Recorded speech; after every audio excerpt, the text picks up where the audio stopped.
Even Warangal ప్రత్యేకంగా గణపురంలో urea విషయంలో అనేక రకాలుగా ఇబ్బందులు పడుతున్నారు. ఇప్పుడే మహబూబాద్ ఒక తండాలో రైతు పొద్దున్న నుండి ఏం తినక మరి సోయిద ఏమంటారు పోయి వెనక పడితే సొమ్మసిల్లి వెనక పడితే తలకాయ పగిలింది. ఆయన ఆపస్మరక స్థితికి పోయిండు. మరి ఆయన సోయి తప్పిపోయినట్టు తెలుస్తా ఉన్నది. అనేక మంది రాత్రిపూట వచ్చి ఆడవాళ్ళు సైతం అక్కడ పడుకుంటున్నారు, సద్దులు అక్కడే తెచ్చుకొని తింటున్నారు. తర్వాత ఆధార్ కార్డు పట్టుకొని వస్తున్నారు, పాస్బుక్లు పట్టుకొని వస్తా ఉన్నారు. అక్కడే రోజుల తరబడి నిలబడ్డా కూడా రావడం లేదు యూరియా.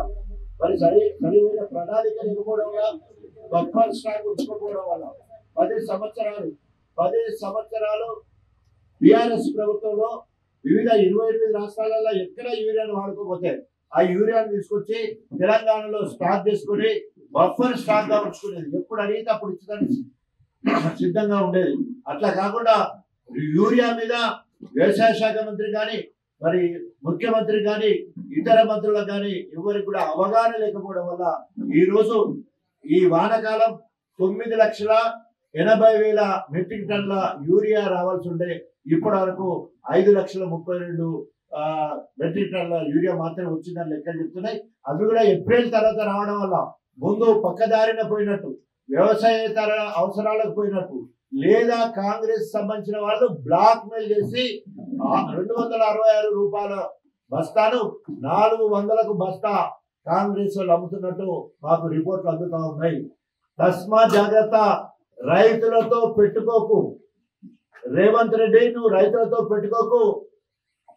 కళ్ళెర్ర చేస్తే రైతులు కళ్ళెర్ర చేస్తే నువ్వు భస్మం అయిపోతావు. కనుక రాబోయే సంస్థల ఎన్నికల్లో నీకు ఒక్క సీట్ రాకుండా కర్రు కాల్చి వాత పెట్టడానికి ప్రజలందరూ కూడా సిద్ధపడుతున్నారని చెప్పేసి తెలియజేసుకుంటూ, మరి ఇప్పటికైనా కూడా ఇచ్చిన హామీలన్నీ రేవంత్ రెడ్డి గారి ప్రభుత్వము అమలు చేసే వరకు మేమందరం బీఆర్ఎస్ పార్టీ కేసీఆర్ గారి సైనికులుగా ఎక్కడికక్కడ నిన్ను ఎదిరిస్తాం, వెంటాడుతాం, వేటాడుతాం, ధర్నాలు రాస్తారోకాలు చేసి అవన్నీ అమలు చేసే వరకు మీ పంతం చూస్తామని చెప్పేసి తెలియజేసుకుంటూ, మరి ఈ ప్రాంతంలో ప్రత్యేకంగా ఇప్పగూడెంలో ఇక్కడికి వచ్చినప్పుడు అనేక హామీలు ఇచ్చి ప్రతి చెరువు నింపుతా అని చెప్పేసి, నాగుల చెరువు నింపుతా అని చెప్పేసి అనేక రకాలుగా తీసుకుంటూ ఇవాళ కక్షపూరితంగా అన్ని అర్హతలు ఉండి ఇల్లు లేక కట్టుకోవడానికి జాగుంటే పేరు వస్తే నువ్వు బీఆర్ఎస్ మీటింగ్ పోయినావు, నువ్వు బీఆర్ఎస్ కార్యకర్తవు,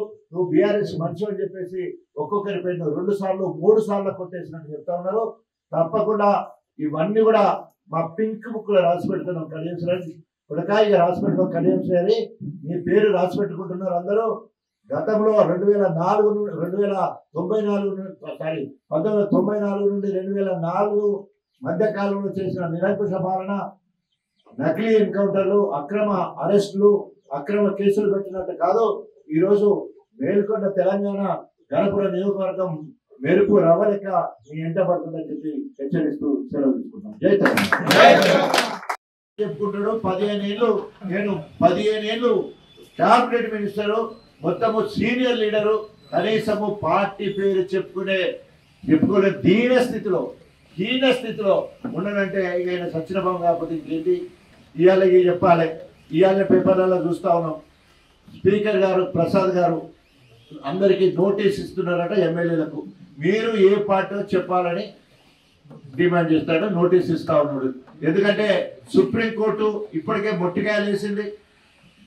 జనవరి 17వ తారీఖు నాడు మరి వాళ్లకు నోటీస్ ఇవ్వని చెప్తే స్పీకర్ ఇప్పటి వరకు ఇవ్వలే. స్పీకర్ కూడా ఒకవేళ కనుక నోటీస్ ఇప్పటికి ఇవ్వకపోతే కంటెంప్ట్ ఆఫ్ కోర్టు కింద స్పీకర్ ను కూడా కోర్టు గుంజవలసి వస్తుందని భయపడి ఈ రోజు దిగొచ్చి నోటీసులు ఇస్తున్నట్టు తెలుస్తుంది. ఇక చెప్పు కడియం శ్రీ, ఇప్పుడు నువ్వు చెప్పు, నువ్వు ఏ పార్టీ, నీ బిడ్డే పార్టీ, నీ బిడ్డ ప్రచారానికి నువ్వు ఏ పార్టీ నుండి ప్రచారం చేసినావు, నీ అనేక మీటింగ్లలో నువ్వు ఏ పార్టీని కండు వేసుకొని ప్రచారం చేసినావు, నీకు సిగ్గు శరం ఉండేది ఉంటాయి, నీకు నిజంగానే నైతిక విలువలు ఉండేది ఉంటాయి, నీకు ప్రజాస్వామ్యం మీద గౌరవం ఉండేది ఉంటాయి, నువ్వు రాజ్యాంగానికి కట్టుబడి ఉండేది ఉంటాయి. రాజ్యాంగాన్ని దాదాపు 60 ఏళ్ల కంచెల్లి నువ్వు దళితుడు కాకుండా కూడా దళితుల పేరు మీద మరి రిజర్వేషన్ వాడుకున్నావు. కాబట్టి ఇప్పటికైనా నువ్వు వెంటనే నీ పార్టీ ఏదో చెప్పు, నువ్వు ఒకవేళ కనుక బీఆర్ఎస్ పార్టీ కాదు నేను కాంగ్రెస్ అంటే బీఆర్ఎస్ పార్టీకి వెంటనే రాజీనామా చేయాలి, బీఆర్ఎస్ పార్టీ నుండి సంక్రమించిన ఎమ్మెల్యే పదవికి రాజీనామా చేయాలి. కడియం శ్రేణి రా, నువ్వు నేను తెలుసుకుందాం. ఇక్కడ ఓచుకునే ప్రజలు ఇంకా ఓచుకునే పరిస్థితుల్లో లేరు.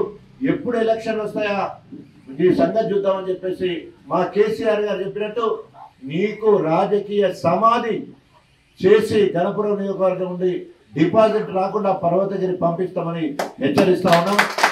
ఈరోజు గణపురంలో ఉన్న ప్రత్యేక పరిస్థితులను దృష్టిలో పెట్టుకొని బీఆర్ఎస్ కార్యకర్తలను, నాయకులను, తెలంగాణ వాదులను, ఉద్యమకారులను మరొకసారి మేల్కొల్పాలని, వారిలో నూతన ఉత్సవాన్ని నింపాలనే ఉద్దేశంతో ఈరోజు గ్రామ గ్రామానికి బీఆర్ఎస్ సంక్షేమాలు, ఇంటింటికి కేసీఆర్ బలాలు అనే ఒక చక్కటి కార్యక్రమం తీసుకొని 10 సంవత్సరాల కాలంలో కేసీఆర్ చేసిన సంక్షేమ అభివృద్ధి కార్యక్రమాలే ఇప్పుడు తెలంగాణ మొత్తం కూడా అమలవుతున్నది.